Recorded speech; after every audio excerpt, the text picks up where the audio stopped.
The following is a Sports Ethos presentation.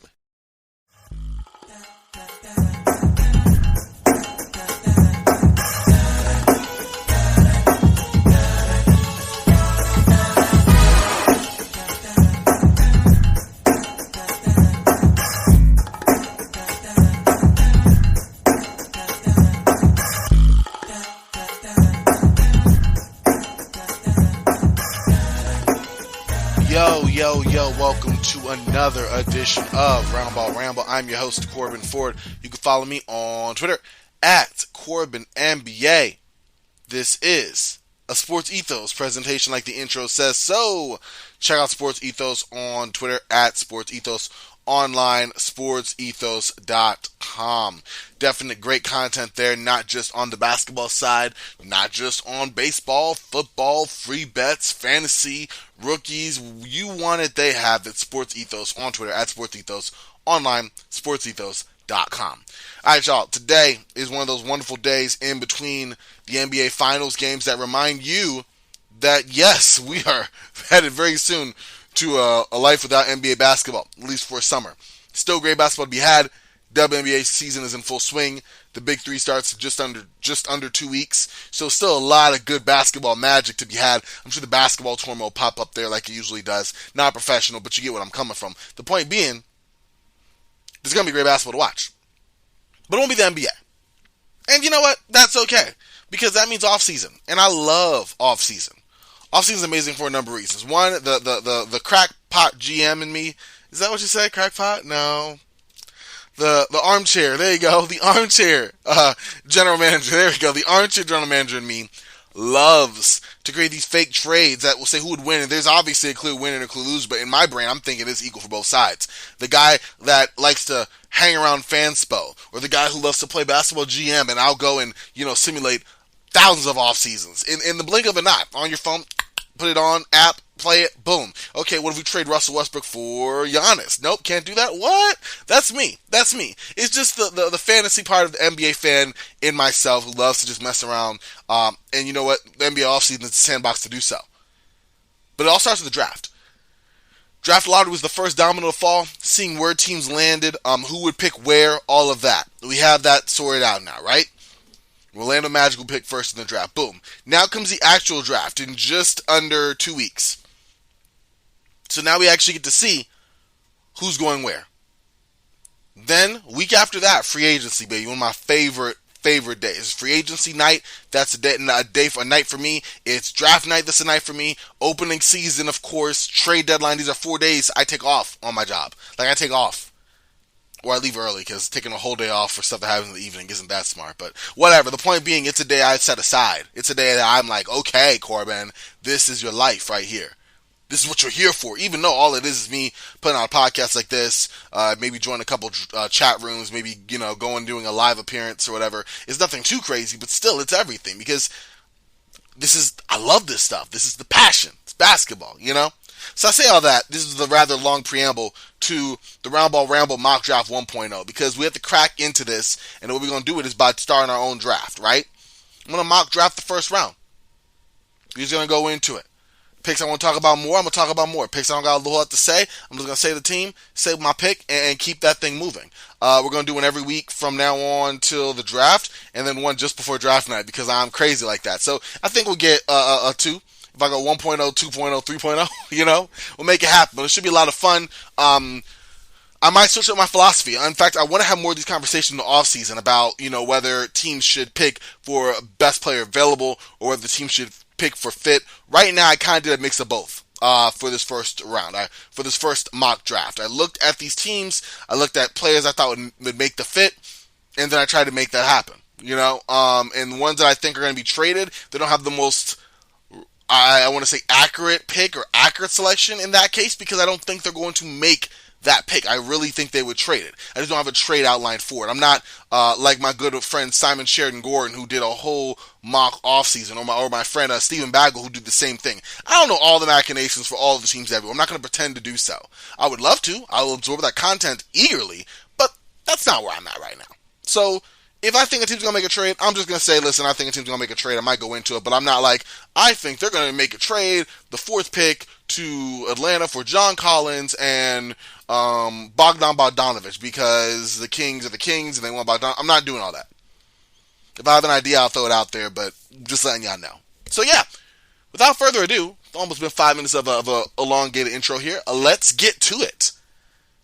And with the first pick, the Orlando Magic select Jabari Smith Jr., the power forward out of Auburn. Talked about him on last show. Jabari Smith Jr. at 6'10", 220 pounds is a lengthy, athletic shooter. The dude shoots the rock like few others do. In this draft, there's probably 3 or 4 guys. I referenced again last show that my friends from Website Swings podcast named like 3 or 4 guys that they would like as better shooters. But for my money, like looking at Jabari Smith, that shot is butter. That shot is smooth. You can set a clock to it.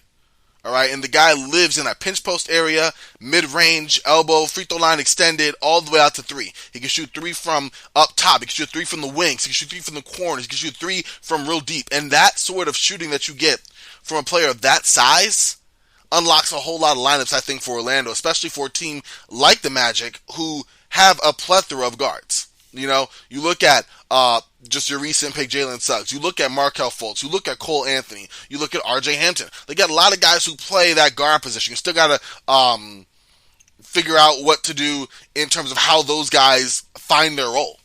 You know, is Cole Anthony going to be a gunner off the bench? Is Markelle Fultz a part of this team's long-term future? Still just, 24? Is Jalen Suggs better on-ball or off-ball? He shot horrifically his rookie year. Is that going to get better? Obviously, you hope so, but then where's that line to? More on-ball or more of an off-ball player? You got to figure all that out. So you're not going with the guard, obviously, on this pick, right? You look at Chet Holmgren. I like him. I have concerns with the frame because I think that anyone with them you are going to be concerned. You're going to be curious. I'll talk about Chet in a minute here. That's all I'm going to say. I'm not like over here going, oh my God, he'll barely hold up. But again, I'm getting ahead of myself. I'll talk about Chet in a minute here. But I like what Chet brings. And, you know, Orlando GM, John Hammond, like he's a perfect fit in terms of length, being one of those long guys who Orlando just seems to love, you know, historically, at least under this current regime. So you have that as well. He's someone who will pass better than he did in Gonzaga, someone who can score a little bit as well. But I don't think that he's someone that he's going to be, at best in my mind, like a secondary offensive player. You know, like that's his peak. I think Jabari right now is definitely going to be a secondary offensive player on account of his issues. I'll get to that in a second. But, like, what I like about him is right now he can bring in score. He can do that easily. Stretching out the floor in pick and pop situations, floor spread situations, being able to work better with the Wendell Carter Jr., who obviously Orlando extended and is still on the roster as at the 5. Jabari can play the 4. I think that you could have Jabari Smith and Mo Bamba if you wanted to keep Mo Bamba, if you're Orlando, front court. I think that would be cool. Yeah, again, you're protecting the basket. You're stretching the floor on the offensive end from deep. Like, that's like a evolutionary Twin Towers kind of thing. I doubt Orlando keeps Mo Bamba, but I'm just saying, like, Jabari Smith fits there. If Orlando were to make a run at a DeAndre Ayton, Jabari Smith fits alongside him too. Like, Jabari is that type of player, I think, that regards to the roster is going to be a perfect fit. And if you believe in the upside, and I do believe in the upside, him being able to add a little bit of a dribble to his shot, you know, add a little dribble game. Right now, if he's taking more than 3 dribbles, I don't like where it's going. But initially, you know, 1 dribble, bam, 2 dribble, pull up, bam. Like, I referenced again in the scouting report. I like what he does in limited motion. So there's a little studio space for him to explore there. He can play off the guards well. They can feed off of him as well. I think it works out best for both. So with the first overall pick, the Orlando Magic will select Jabari Smith Jr. And you know what? I'm pumped with that pick, honestly. I'm pumped if I'm Orlando. So now we get to the second pick. And with the second pick in the 2022 NBA Draft, I'm not going to do this every pick, y'all. The Oklahoma City Thunder will select Chet Holmgren. 7 foot, 195 pound power forward / center from Gonzaga. And I actually like Chet's fit here for sure. I think that you have someone who, at 7 feet, is a great finisher around the rim. Like, the opposite of Jabari in terms of, and I mentioned this before, I want you to check out my scouting report episode, so I'm not going to do a whole scouting report on Jabari right now. Long story short, for someone at 6'10" in Jabari, he's not the best at finishing on the rim, not the best at taking contact, whereas Chet is great at finishing on the rim, and although I have concerns about his like frame moving forward because I don't have a good. I like to have a player comp. I think that if you have a guy who you've not seen before, like a Zion, that came with questions, injury wise, frame wise. You know what I mean? Like even comparing Zion to like Charles Barkley wasn't even remotely the same because of the freak of athlete that Zion was and is. You know what I mean? That type of force, that type of explosion on that type of frame was something we hadn't seen before. And with something we hadn't seen before after 75 years in the NBA, yes, bodies change, all shapes and sizes, the basketball skill is gotten different, but the point remains the same. If it's something I haven't seen before, I am concerned. This is my first time seeing it. And a guy like Chet, you haven't seen a guy like Chet before. Rail thin. Yes, he comes with competitive fire. He comes with that passion. He ain't ducking no smoke. And he's tall enough to not even have to climb to get up the chimney. But the bottom line is, bodies crumble despite a person's best intentions. Injuries derail everyone. Chet has not had a serious one coming up, but then again, I haven't really seen the type of just college bruisers like you will see with the Jokic's, with the Embiids. And no, Chet will not be guarding those guys full time, but like at a certain point, you would expect him to guard one of the fives. Not everyone's going to go small ball five on him, and so you do worry about those with the physicality that might outweigh him. Competitive spirit be doggone. That's just my thoughts. Again, I don't think that it's one of those things. Well, I'm not going to draft him second because what about his size and his frame? He's so thin. Like, come on now. Like the guy is going to be at least, at the very least, a 3-and-D. What? Rudy Gobert? Like a 3-point shooting Rudy or a 3-point shooting insert. Your 7-foot guy who just protects the rim really well. Like, what he knows offensively is great. Innately, he knows where to be and how to block shots. Offensively, he can stretch the floor. I haven't seen the mid-range jumper too much, but he can shoot from three. With his frame, with his size, he can finish around the basket well. He has great touch. So, that for a fact. That's worst case scenario. Best case scenario, you're looking at a guy who could be the best player in this draft class. Hands down. I mean, that's for him, that's for Jabari in my opinion, and for maybe the next guy we'll talk about here. But that's what you could get best case scenario. I just think he's a perfect fit for OKC, and that's why he's mocked second. But my concerns, I laugh at those people who go, oh, those people who say that, oh, what about his weight are ridiculous. No, we're not. No, we're not. Because then when it happens, you'll be the same ones walking that crap back. Well, I mean, obviously, we'll actually, get out of here, man. Like, yes, you can be concerned about it. You can be tired of saying it, but it is what it is. Unless he comes back and he's looking like, I don't know, Flippin' Megatron, Transformer, I don't care. Unless he, demonstrably transforms his body, this is who he is. And so questions will come until we see it. There were questions about Porzingis, and there was injuries with Porzingis. And even that's not a perfect comp. So I don't want to hear the discourse around this guy, and everybody want to be a judge of what you can and can't think. I can think what I want, quite frankly. And I think that Chet's going to be an amazing player like most people do. And I also think that his frame leads questions, as other people do. And that is what it is. But bottom line, Chet Holmgren going second to the Oklahoma City Thunder. Now for the Houston Rockets, going third, I got Paolo Banchero out of Duke.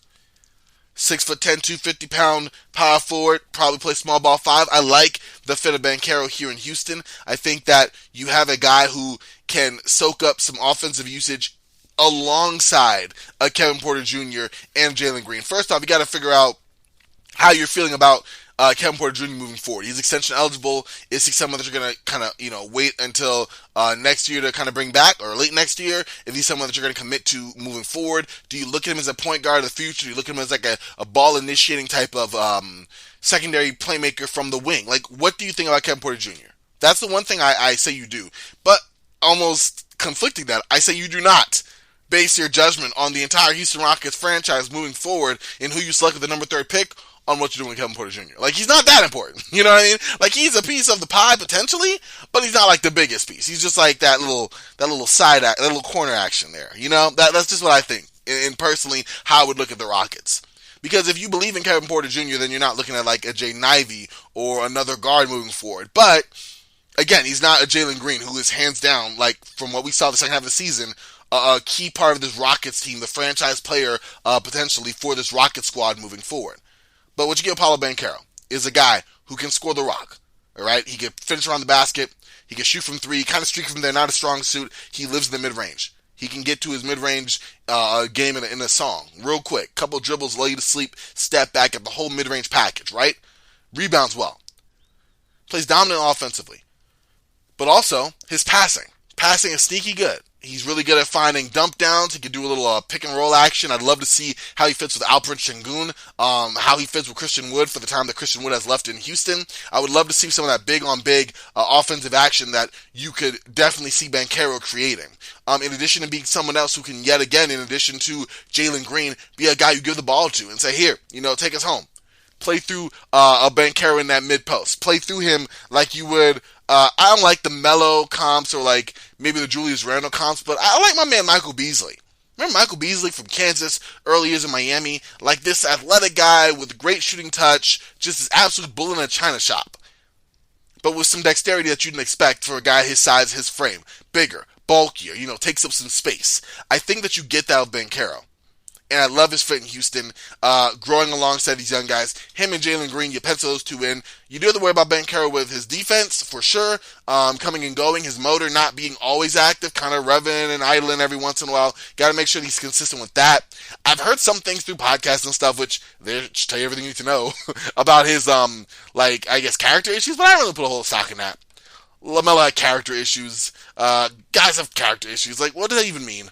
Are they good people? We have people who are amazing basketball players or horrible people by most people's estimation. I really put a whole lot of stock in that. Can you ball or will you not? Are you going to be someone that can, anchor a team or can you not? That's how I look at it. Character issues come into play a little bit. Let me walk that back, but they're not the end all be all, and I don't want to waste no more time on it. So ultimately, I think Banchero is a perfect fit for Houston. I like what you get there from the offense side of the ball. I think it's a perfect fit. I think that he can help Jalen Green out. Jalen Green can help him out as well. They can feed off each other, and now you have the backbone of the next great Houston Rockets team. So Banchero will go to Houston at 3rd.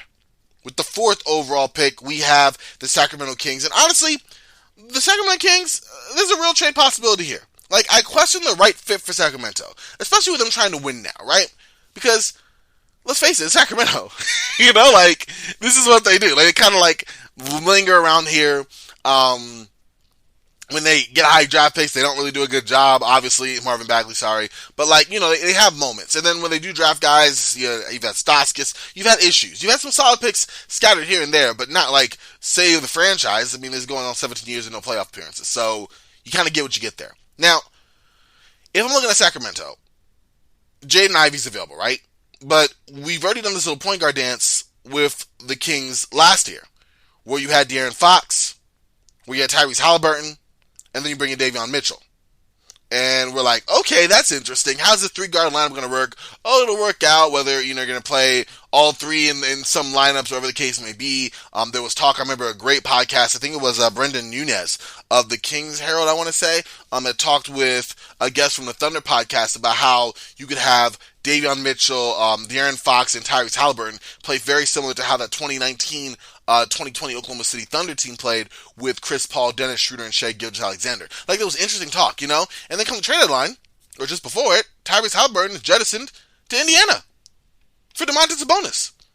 So, if I'm the Kings, am I now going to replace Tyrese Halliburton with another guard, a guard who in Jaden Ivey is lightning quick, can get to the rim, athletically is explosive, reminds people of whether you ask whoever you ask, a Westbrook, a John Morant, a guy of that ilk. Would you pick that guy? You would have the fastest backcourt alongside De'Aaron Fox.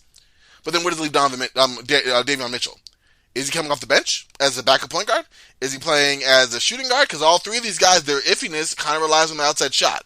Jaden Ivey's had a tremendous shooting season the second half of the year, or the second part of this year, but his first year wasn't super great. So you have concerns about that, right? I don't know. So this is why I'm a little different. I look at the guards. I think Sacramento should leave that alone. I think they let sleeping dogs lie. Don't start no stuff. There won't be no stuff, right? I look at the center spot, and I keep on looking. I look at the forward spot, where I see you have Harrison Barnes. You have, of course, Domantas Sabonis playing the 5. My bad. Also the 4. Mo Harkless in there. You got guys there. So where I see weakness is really more of the 3. Because depending on what you do, Dante DiVincenzo, depending if you bring Jeremy Lamb back or one of your point guards I just mentioned is probably going to play some of the 2, where is that 3? Who's playing the 3?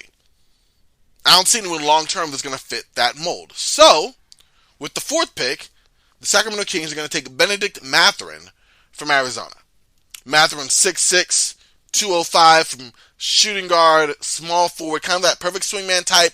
Very, very solid shooter. Great athleticism. Can play with pace, which is going to be great when you're playing alongside De'Aaron Fox, run up and down the court. I can see spot opportunities galore for him. He's shown a little bit of intriguing second side ball handling as well, so he might get just a little bit of playmaking from there, maybe some growing offensive game as he becomes more comfortable in the NBA. But defensively, someone who's going to play his position well, someone who's going to be solid on that end of the floor as well, and hold down that spot.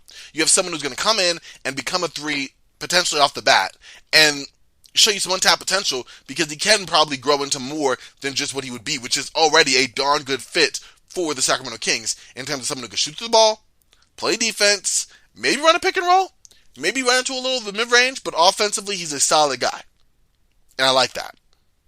And, defensively, the guy's solid as well. So this is what you want to do. I think there's talk of, Keegan Murray. I'll talk about him later. There's talk about trading the pick, which, listen, if you find a fit that's better for you, you do that as well. But for where I'm going with the Roundball Ramble mock draft 1.0, we taking Benedict Mathurin and we leaving y'all to the rest.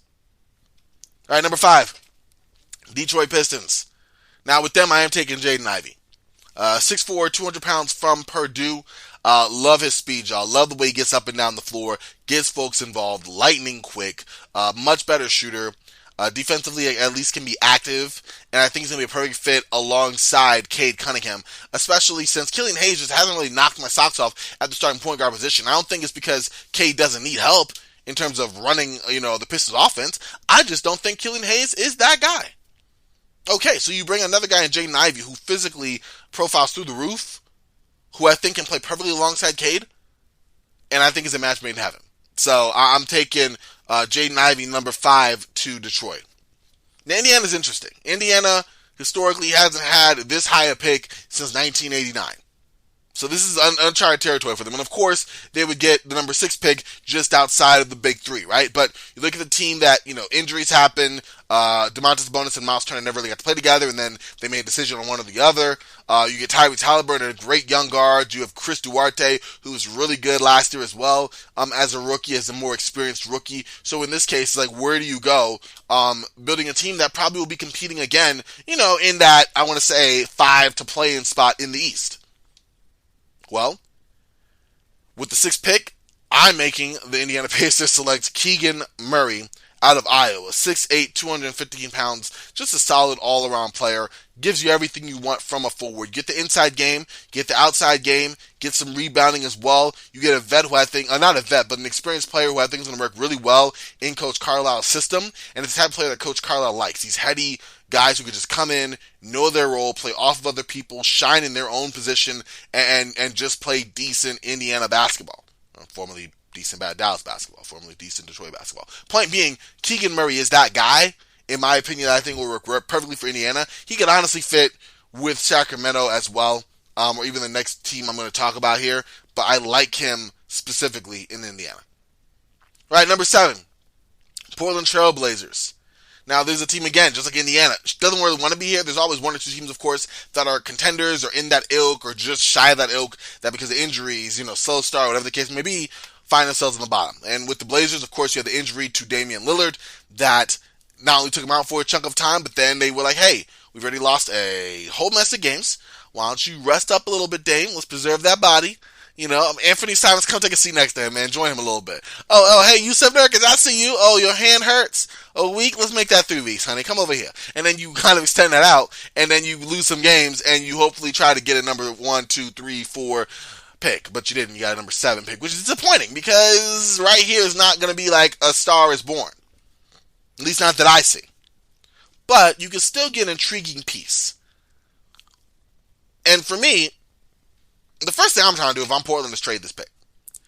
See if you could get, I would say a John Collins. I've heard Jeremy Grant. I don't feel like Jeremy Grant is the needle mover that people think Jeremy Grant is. Definitely not for a championship team. Maybe for a playoff team, yes. We've seen him in Denver. We've seen him in Oklahoma City. But if you think Jeremy Grant is the missing piece, listen, I need you to find me a woman, because then I need her to think I'm the missing piece, okay? I'm just saying, if you think so, come talk to me. Let's make some plans to sell me as the missing piece for somebody else, because ultimately I just don't see it with Jeremy Grant. Perfectly perfectly good player, rather, not worth the 7th overall pick for me. So the first thing I'm trying to do is get rid of that pick. If I could do a John Collins package, if I could do a player who I know is going to come in and make more of an immediate impact, then that's what I'm going with. But barring that, if I cannot, I'm going to take Jalen Duren. 6'11", 250-pound player, center out of Memphis. I think you look at Yusuf Nurkic, you go, hey, he's had some injury issues. He's clashed a little bit with Terry Stotts and just some personality culture stuff. You know, he's a moody guy, and that worked okay when we were winning, but honestly, when we haven't been winning too much, he's not really worth the trouble. Do I really want to extend him as he leaves his 20s and goes to his 30s? Probably not, right? So, time to go. You know, CJ McCollum went. This era is over. Yusuf, thank you so much for what you've done for Portland. Goodbye. And then bring in Jalen Duren, this 18-year-old man-child with a physical profile that is just immense, man. The guy is just like a built-in baby Hulk, right? He can automatically play off the pick and roll. You know, he's already flashed some intriguing passing at that big spot, just some extra looks to the corners and big-to-big passing that you're like, okay, I might be able to work with that. He's uncorked his jump shot that he should probably go back and recork, but the fact that he has shown something from there, I think is potential that, hey, with an actual NBA shooting coach, let's refine that a little bit, let's get that comfortable, let's see if we can make that, you know, the very tertiary part of your game, and then maybe grow it out later. Like, that's something that potentially is there. At least he's going to take it. He's not going to take it. And his shot isn't exactly like, I'm trying to think of another center who took a couple jump shots that went in that he shouldn't have taken. Hassan Whiteside's jumper, if you've seen it, it's like, whoa, no, thank you.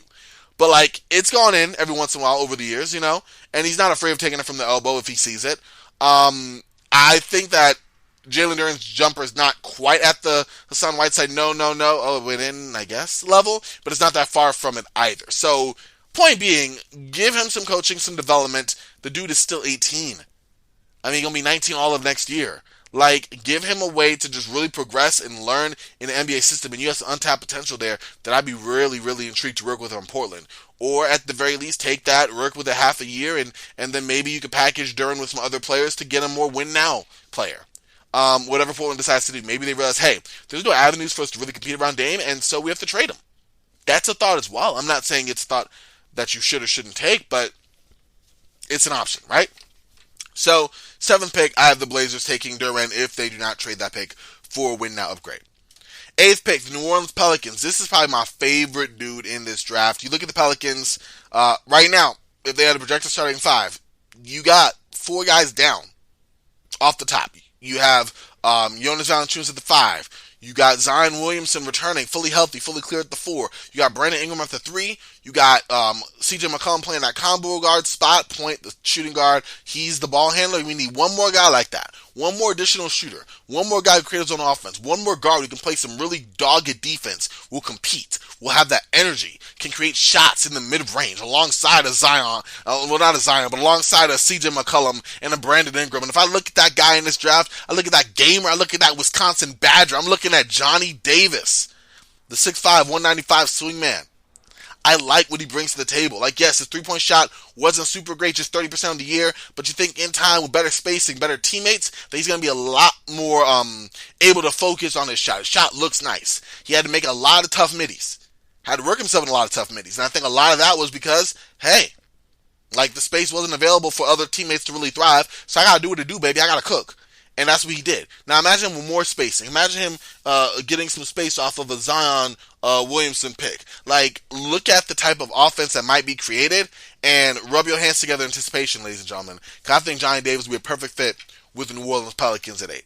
I love the potential there from him and the fact that, like I said, he's not just score first guy. Nah, he plays defense, he gets after it. All right? He's going to bring the energy from the opening tap until the final whistle. The guy's going to get it. And I think on a New Orleans team that is on the rise, that was on the come up, that just had a nice playoff experience, and they want more of that, I think Johnny Davis is going to fit perfectly, just fit right in. So Johnny Davis, I have number 8 to the New Orleans Pelicans. Number 9, San Antonio Spurs. Listen, I feel bad for the Spurs. I know they really wanted to get that difference maker that's been their Achilles heel in the past. DeJounte Murray, solid player. Keldon Johnson, solid player. Jakob Poeltl, solid player. But who's that guy? Who's that 10-pole guy that the Spurs are going to like build their team around? That we saw for a very short time with Kawhi. That we saw before that with Tim Duncan. Before that with David Robinson. Who is that new guy? Because we haven't had that.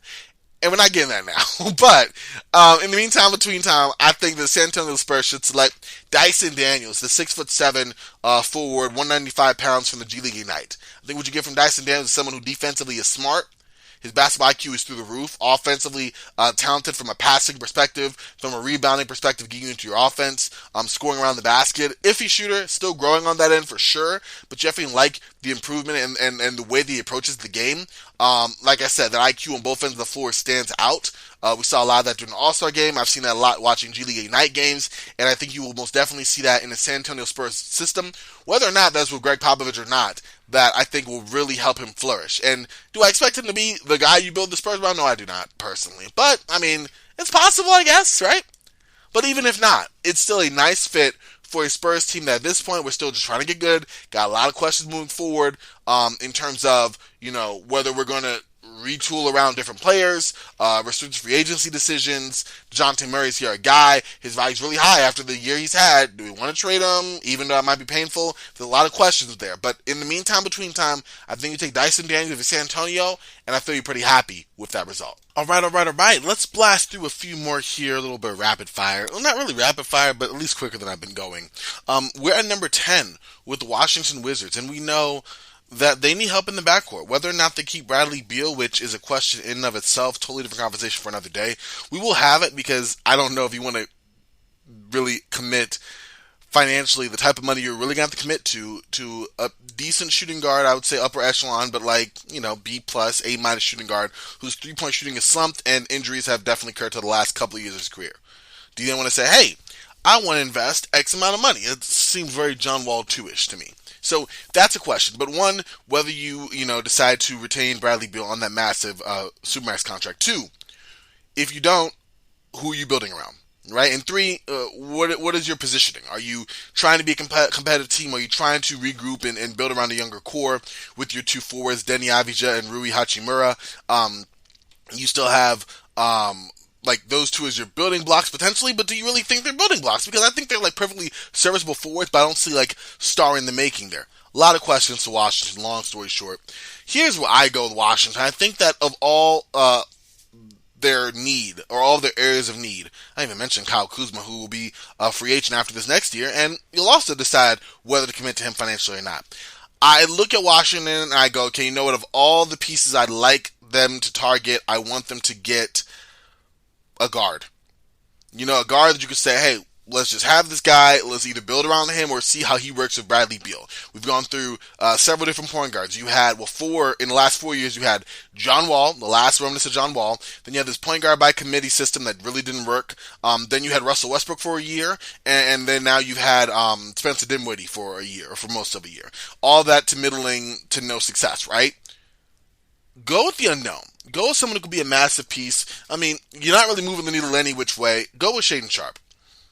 That's why I have the Wizards taking, with the number 10 pick, Shaedon Sharpe, shooting guard from Kentucky, despite never playing a game with them. 6'6", 200 pounds, freshman, 19. Athletically, he fits the profile of an intriguing shooting guard, He has the size, he's able to get to the basket, he has a good-looking shot. The bottom line, and the real issue is, he hasn't played college at all. This is all from high school tape, after having a year kind of just sitting around. I'm not sitting around not sitting around literally, but I'm saying we haven't seen him play against college competition, much less the NBA, And from what you saw in high school, we've seen some direct from high school players in the past. Shaedon Sharpe doesn't look like one of those guys. Kobe, T-Mac, guys like that you're like, oh wow, okay. Straight from high school, that can be done. I don't see that in Shaedon Sharpe. I see a very solid potential shooting guard, and the key word is potential, and mind you, that's what Sharpe and his camp have been trying to keep, potential, that's the buzzword there, but that's all I've seen, so, I don't know, I just think if you're Washington, why not? Take a chance with a blue chip potential, for blue chip player, that you've never had, with the side from Beal and Wall, that you can go, okay, hey, he's unknown, and yeah, he may just be another subpar to poor piece for us, but let's bet on that potential, because we don't really have a lot of that right now. All of our team is known quantities, and that's why we've always been, we always are.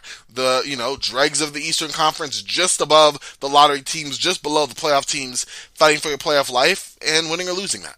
Why not? Number 11. The New York Knicks. The New York Knicks need a point guard. So I'm going to put them up with one that I like. Ty Washington, point guard from Kentucky. Love what he brings to the table. 6'4", 197 pounds, lightning quick, good mid-range shot. Got to work on his three-point shooting. Defensively, I think he has some potential there, but he's someone that can go and kibly man that spot while also not really taking too much away from a Julius Randle, from a RJ Barrett, guys who are going to command more usage of the ball. I just like the fact you have a young guard that you can keep. When's the last time the Knicks had a young point guard? I can't think of it. Do you consider the Jeremy Lin experience that? I don't know. There's been a lot of older guards, retreads, players of that ilk. Now with Ty, you have someone you can say, okay, you know what, I like his size, I like his ability to get to the rim, I like his mid-range shot. Let him be that guy. And there you go. So I have him at 14. Or not him at 14. I have him in my big board at 14. There, I buried the lead there. But I have him at 11 going to the Knicks, just for fit. Number 12, Oklahoma City. I look at them and I look at a team that can benefit from some additional shooting.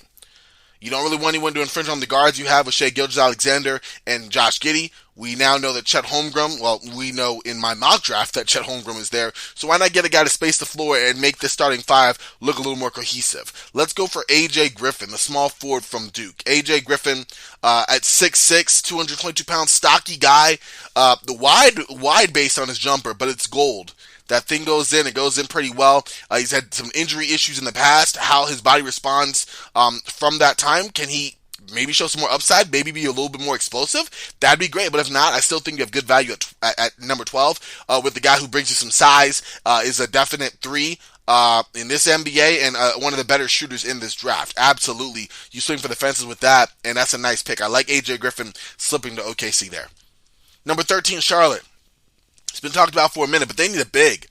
They need a big. The Plumlee brothers ain't going to do it. The Zellers are no longer going to do it. You have LaMelo Ball. You have to worry about bringing back Miles Bridges. You got a young group of guys. I mean, Terry Rozier isn't young, but he's not old either. Point being, you need a guy who can run with these guys. A dog, if you will. A center who's going to know his role, protect the basket, dunk everything he gets, play above the rim, give you that vertical floor spacing. And that's what they're going to get with Mark Williams from Duke.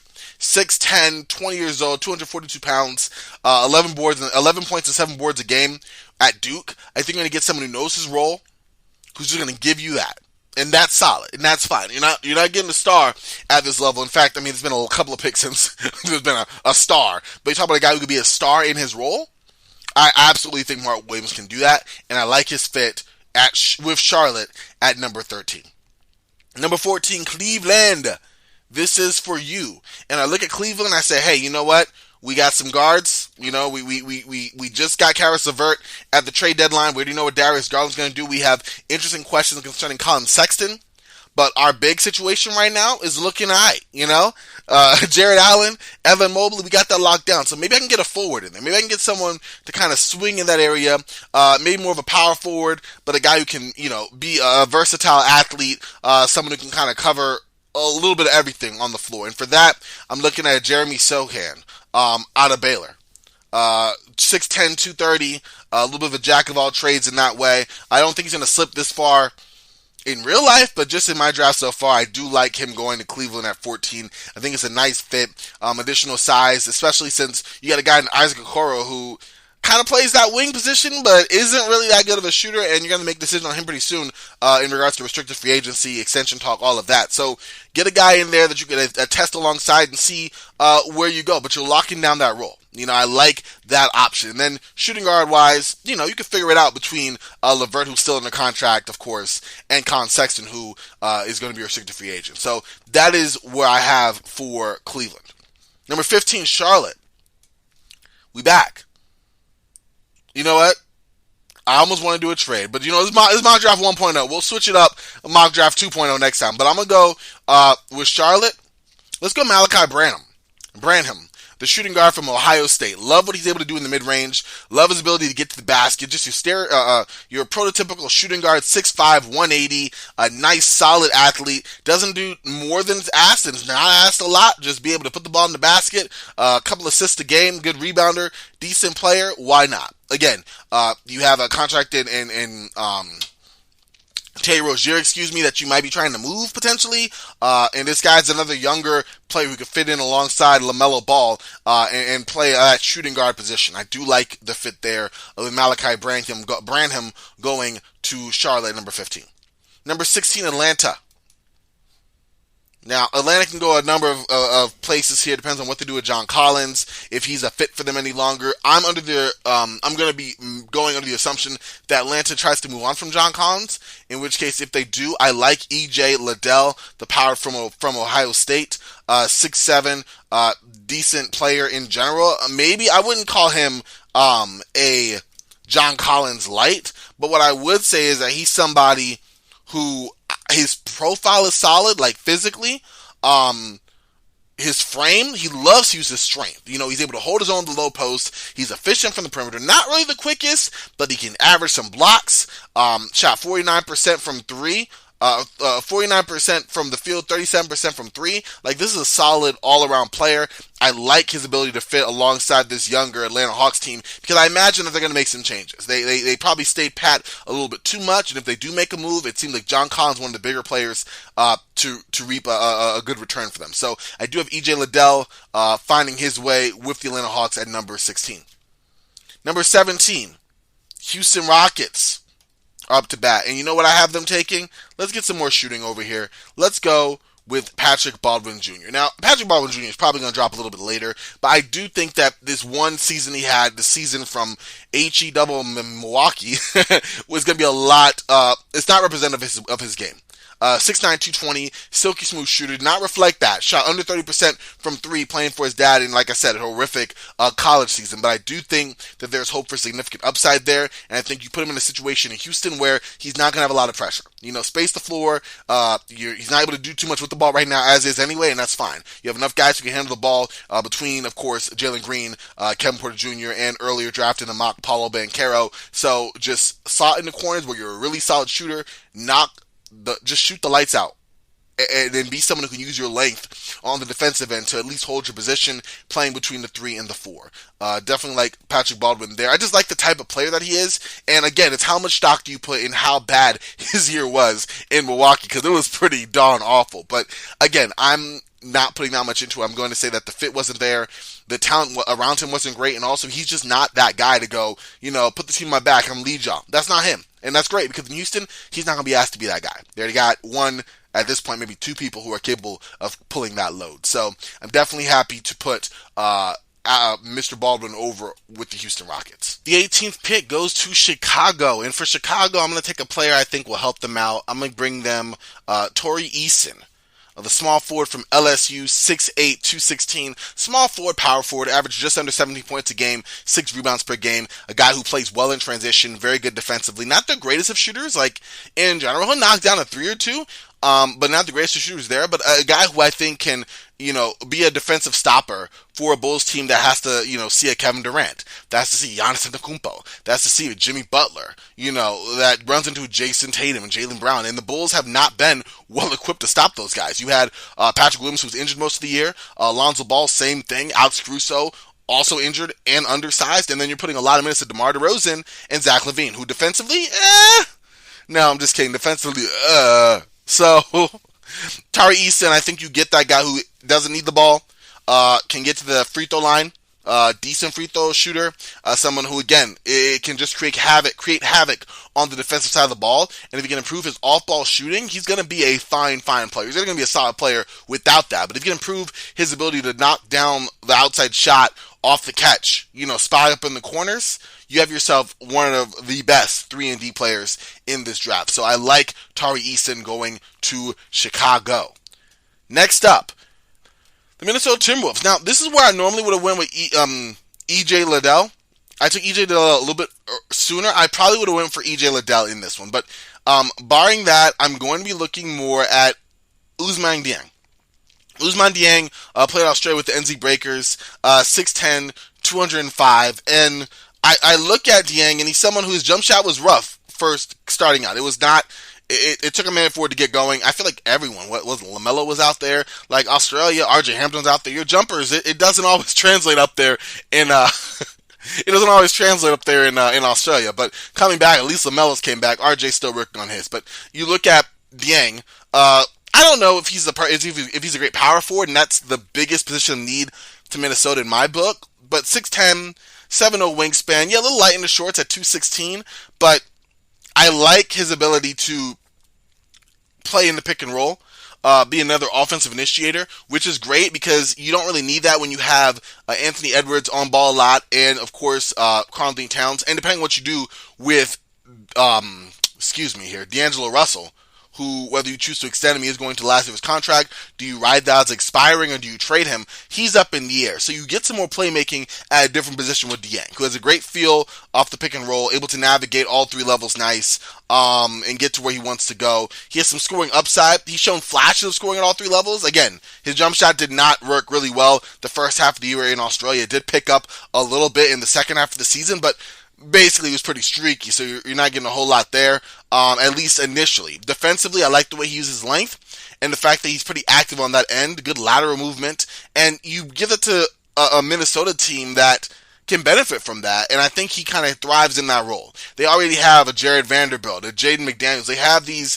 lanky kind of 3-4, mostly 3, but swing the 4 kind of hybrid types, and I think you get another one in Dieng over there with them. Now, is that the ideal role for him? No, you probably want another guy bigger. Again, EJ Liddell would be a bigger body to bang and play that 4 position, but if he's gone already, I like Dieng's fit here, especially being a young player with a ton of potential, and honestly, in my opinion, one of the higher ceilings in this draft class. So I take Ousmane Dieng to the Minnesota Timberwolves. Now we're at number 20. San Antonio is back in the building. We back. And I'm going to go with Trevor Keels. Small forward from Duke, 6'5", 221. Another solid player. It's not really an upside play too much in my opinion, but I think you know what you're going to get when you have a Trevor Keels on your team. And that's just a solid player across the board. He definitely slots in as a wing. In my opinion, just kind of thick frame. Maybe more of a 2 guard. He can kind of be a spot up guy. Maybe as a point guard, but I wouldn't put him on ball as much. But I mean, he played it in college. Cable spot up shooter, takes care of the ball. Like I said, when he had the ball, he took care of it. A bigger playmaker at 6'5", almost reminds me of a Rodney Stuckey. A solid rebounder. Efficiency, wasn't super great jump shooting, but can score at all 3 levels, I just don't like him at either guard position because the passing and speed doesn't really make him a lead ball handler. It's not quite there, but then he's kind of small and the outside shooting's iffy to be like a shooting guard, but he can kind of fill a jack of all trades. Let's say you go small ball lineup and he has the frame to play the 3 in that type of matchup. I do think I like Trevor Keels in San Antonio. I doubt he goes there, but the player development system they have, I think they work on his shooting. I think you have the defensive mindset, the being able to take care of the basketball and just slot into a team culture. San Antonio is the best fit for that. So I'm going to take Trevor Keels to San Antonio at number 20. Number 21, we are at Denver. And for Denver, it's interesting. You're supposed to hopefully have the return of a Michael Porter Jr. and, of course, a much bigger return in Jamal Murray.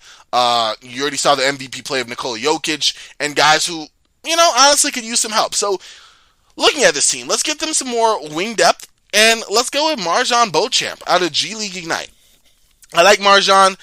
He's someone who is active, 6'7", 185, is going to definitely work, has a great motor, I think, good energy. Not the best shooter, but someone who will at least take the shot, athletic. And I think, this is the right kind of slot for him. Mid to late first round is where I kind of see him going. Adequate mid-range shooter, I think. Nice, again, in scoring on plays that don't need to be drawn up for him. Like, he can just kind of get in there, rebound, put backs, that sort of thing. And I think that he will thrive in that role. Again, this is for a Denver team that missed a type of play like a Jeremy Grant. He doesn't have the offensive upside as of yet, or the offensive game as of right now as a Jeremy Grant, but I don't think it's hard to squint your eyes and imagine the upside that Beauchamp could show on that end of the floor while still being that type of player and lanky, defensive-minded, kind of jack-of-all-trades type of player that I think would work well in the Denver system. So I like his fit there going to the Denver Nuggets at number 21. So now we go to Memphis at number 22. And looking at Memphis, it's weird because They got it all. They got a nice little fit over there. They got cap space to play with to actually be a player in this year's free agency. We saw what they did. If injuries didn't knock them down, maybe they are the Western Conference representative in the finals. We don't know, right? So there's some thought there on what they could get help with. I'm just gonna go with the player who, hey, could become a really cool I don't want to say a value pick, but a guy who could show some untapped potential and be a really solid player here. I'm going to go with Jaden Hardy, the shooting guard from G League Ignite. I like Jaden Hardy's game. I think that he is underrated a little bit because, yes, he did shoot 30% from three, but you look at his shot, it's very solid. You look at his frame, his ability to get to the basket, needs to work a little more control there, but I like the fact he can get there, that his dribble package is really solid. He makes great separation on his jumpers. He can just get into his bag, a little hezzy, a little between the legs, step back, boom, yak him. That's what he does, He needs to be more consistent. Like I said, just hovering around 30% from three in the G League is not great. Under 40% from the floor is not great, but he's a better shooter than that. You watch the film, you can see that, and good ball handler. I've seen some nice secondary playmaking out of him as well. I like the potential fit of Hardy there. And there's a lot of shooting guards, a lot of guards that kind of come to mind a little bit sooner. We already mentioned Johnny Davis and Malachi Branham. There's other guys as well, but for what I've seen from Jaden Hardy, especially in a Memphis team that, they don't even really need a player like that, but, imagine if Jaden Hardy, really flourishes alongside John Morant. Can you imagine the athleticism, just the offense running down your throat? Defensively, be some growing pains, but the talent on that end alone would just be amazing. And this is with the Jaren Jackson Jr. as well, and the plethora of younger players they already have, all coming into their prime. I definitely like this fit as a dream development spot for Hardy, in a spot where he doesn't have too much expectation, but wow, the return on investment could be really, really big. So at 23, we have the Philadelphia 76ers, and honestly, I would have loved for them to taking Tari Eason or a Marjon Beauchamp or even Patrick Baldwin Jr., but we're going to give them Wendell Moore, the guard / forward from Duke, 6'5", junior. I think he's someone who has decent defensive versatility, good playmaking skills. He can play with or without the ball. You're on a 76 team right now that is built around Joel Embiid, first and foremost, and then, whatever else you're getting from James Harden. So, he has the profile as a volume scorer, but great passing, a good connector, someone whose jump shot's getting better. I see as a great role player, and that's fine. Contending teams need those players, and if you get an upgrade on a role player as Philadelphia here can, then why not? This is a guy who I think is going to be solid in his role, and that's what you want. So I'm going to take Wendell Moore going to the Philadelphia 76ers at pick 23. For pick 24, we are looking at the Milwaukee Bucks, and honestly, I'm going to go with Nikola Jovic. I said that right? Nikola Jovic, yep, from Mega Basket in Serbia. 6'11", age, he's 18 years old, 220 pounds.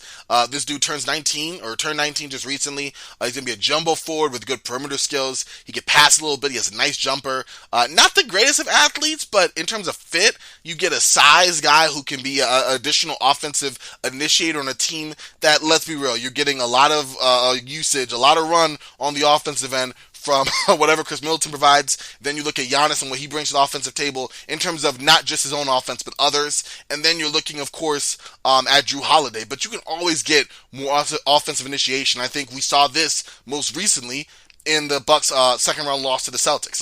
It was Giannis and it was Drew Holiday, and then it was 1-800 pick and roll, and there was no one on the line. So maybe you get a guy, Nikola Jovic, who if he slips as far, especially with his size, come on now, there's supersized lineups you can do with Middleton, Giannis, and Jovic, and Giannis will cover up for Jovic on the back end, while Drew Holiday covers up for him on the perimeter, and at least Jovic can potentially hold his position. Yeah, I like this pick for Milwaukee.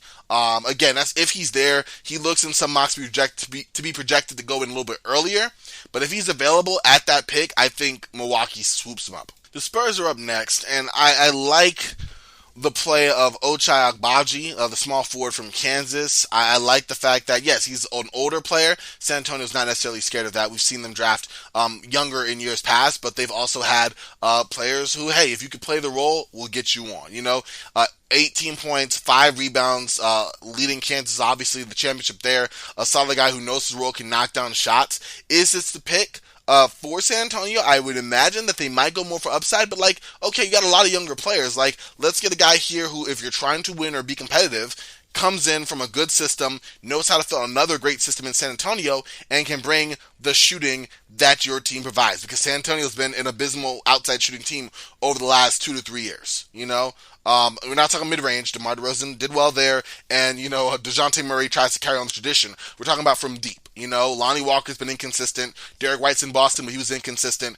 Patty Mills been gone for a year now. Like, there's been a lack of consistent outside shooting that we need to rectify if we're San Antonio. I think you do a nice pick there with Ochai Agbaji. I was going to go with another player as well, but we're going to get to him actually next with the 26th pick, and that's Dallas. And I like Caleb Houston, the 6'8" forward out of Michigan. Decent shooter. I think that he does well off ball in motion, moves well without the ball on offense, and so he's able to get to open spots, which is the key when you're playing alongside Luka Doncic. Solid defender. I think he's a good athlete. A little streaky on the shooting. Not really great with the first step off the dribble. Athletically, offensively, is not super great unless he's like a spot-up shooter. But he is a very solid spot-up shooter at that. I think he will do really decent in a Dallas system with Jason Kidd, who has definitely improved him on the defensive side of the ball, but offensively knows his role, will stay out of the way, and won't really clash with Luka Doncic. I don't think the Dallas Mavericks are going to find somebody that's going to be able to really take a lot of usage from Luka Doncic this late in the draft on ball. So focus on other guys who can keep that floor spread, keep some competent shooters out there for Luka to work with on the offensive end. And then maybe in free agency or a trade, you find a guy that's an upgrade over, obviously Spencer Dinwiddie, but maybe a Jalen Brunson, depending on what you do there. But that's what I have there for Dallas at number 26. Miami at number 27. Now this is an interesting area for them because they can go a number of different ways. I don't. It's weird because I'm looking for players who fit like the Heat culture and like the Heat type of play. And it's not even that, but like, are they going to keep their pick? I mean, I don't know what they're going to get, like a tremendous value trading it, but there's a few players who I think would work in that area for them. I'm ultimately going to go with Kendall Brown from Baylor. And Kendall Brown is probably not going to slide this far. I mean, it's potentially, I guess, a chance that he does, but I like Kendall Brown as someone who is a elite level athlete. Very energetic, solid all-around skills, versatile scorer, can collect steals and a good motor, and I think that's going to work well in a Miami Heat team that, come on now, everything I just said, like, does that not fit? Especially when you look at, yesterday rather, Pat Riley calling out Kyle Lowry for not being in shape. Like, bring in these young guns. Like, bring in this energy, these Bucks that are going to get out there, not Milwaukee Bucks, and really push the pace, push the tempo, play that Miami Heat style of play. He brings on the defensive end. He can potentially guard 1 to 4. That works perfectly in this switch everything defense that so many teams are doing nowadays. I like Kendall Brown going to Miami at number 27. Number 28, we got Golden State, and honestly, your guess is as good as mine on that, but we're just going to take a chance on them. We're going to say, you know what? J.D. Davison, come on down. J.D. Davison, point guard from Alabama, love the hair. 8 points, 4 rebounds, 4 assists per game. Needs to improve as a shooter, but someone who I like athletically, someone who I think is someone who can consistently get to the basket. I don't know. This is really more of a swing for the fences kind of pick here for me because I definitely need to go consult with my draft folks who know way more about the later picks than I do on who would fit on this Golden State team that is clearly, kind of nurturing their young guys they already have, that they have keyed in as potential successors to the Golden State dynasty, as well as the old guard that are currently still playing, So it's really weird to kind of see where this late pick would go and what they would be expecting from that pick. But I think he's one of the bounciest guards we've had in a while. Almost reminds me of a little Dennis Smith Jr.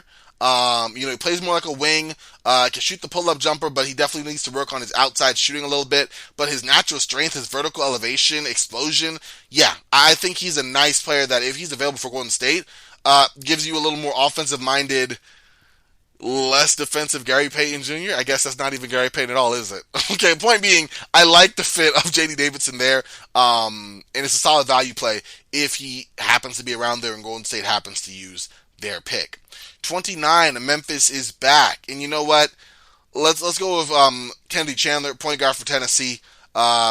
Solid guard. Again, guy. I love his profile in terms of being, he's only 6'1", 170, but when you look at him and you see the way he plays, the dude is going to find his way to the basket. You know, he's someone that plays with that athleticism, that kind of inner, I don't want to say inner force, but he's dynamic, you know, really good quickness. I love his feel for the game and what I've seen, and his shooting isn't horrible either. Now, mind you, I'm looking around, I've seen some NBA draft, and it's not great for comparison. They have Mario Chalmers. It's not what I've seen. I'm not a draft expert, but that's not what I've seen, but he can shoot the ball pretty decent. He became much more comfortable in his jumper later on in the season. He's small for a guard, you know, and his frame on the defensive side might be an issue. And he's also someone who, you know, shooting the free throw has not been great, even though shooting the three has been decent for him. But again, we are late in the draft here, and this is the Roundball Ramble Draft 1.0. Like, it only gets better from here, y'all. So, you know, rock with me on that, y'all. Holla at your boy. Okay, really don't if you hate it. And then, last but not least, 30th pick, Oklahoma City. This pick comes from the Phoenix Suns, and I am going to go with Christian Koloko. I don't know why I keep saying Koloko. Christian Koloko from Arizona, just your prototypical big. 6'10", 230, can rebound, dunk the ball hard. You know, I don't know about the upside from that, but hey, there is value to be had in a big guy who knows how to play like a big man, right? And I think in Koloko you get that. You get someone who, if you're looking for a banger, potentially to play alongside Chet Holmgren, would probably be that guy. Potentially speaking, you know, and I like him somewhere in the second round, but personally at 30 we are close enough that I don't think it matters, and I think that OKC might trade this pick away anyway. So that is the Roundball Ramble Mock Draft 1.0. That was a mouthful. Wow. Gonna make it a little more succinct if I can. I don't know how the draft experts do it, because I watch their videos and everything, and they got like 30-minute videos, and they've covered 58 prospects. And I'm like, okay, y'all, let's see what I can do. And here we are. But you know what? You live, you learn, you try to improve. This is helpful for me. I'm trying to learn how to refine my own scouting process, how to examine team fit and how players find their way, you know, onto a team and what role that has in team building in terms of, hey, we can take X, Y, and Z type player and they can flourish. Or we can only take this type of player in this specific role to get the best out of them that will help our team. This type of exercise is good for me to continue to kind of work my gears a little bit more on that side. And so I'm excited to kind of continue to do so. And hey, listen, if anything else, I'll be able to look back on my other mock drafts through the years and go, hey, I got way better from when I said, let's go draft Dennis Smith Jr. number 1. For the record, I never said that. But yeah, thank y'all again for hanging with me here on this mock draft 1.0. I'll be doing one a week. So we'll be getting mock draft 2.0 next week, and then the week of the draft, the day before, is when I want to drop the final one. So definitely excited for that. Make sure to follow me on Twitter at CorbinNBA. NBA, WNBA, Big Three, all the takes, all the time on Twitter at CorbinNBA. Definitely appreciate y'all there. Check out Sports Ethos on Twitter at Sports Ethos online, sportsethos.com. Really appreciate y'all rocking with me. Hope that y'all having a very blessed day, evening, morning, whenever y'all listen to this. I hope it's going well for you. And until next time, y'all, I am Frosty. Y'all stay frosty, and I will talk to y'all real soon. All right, y'all.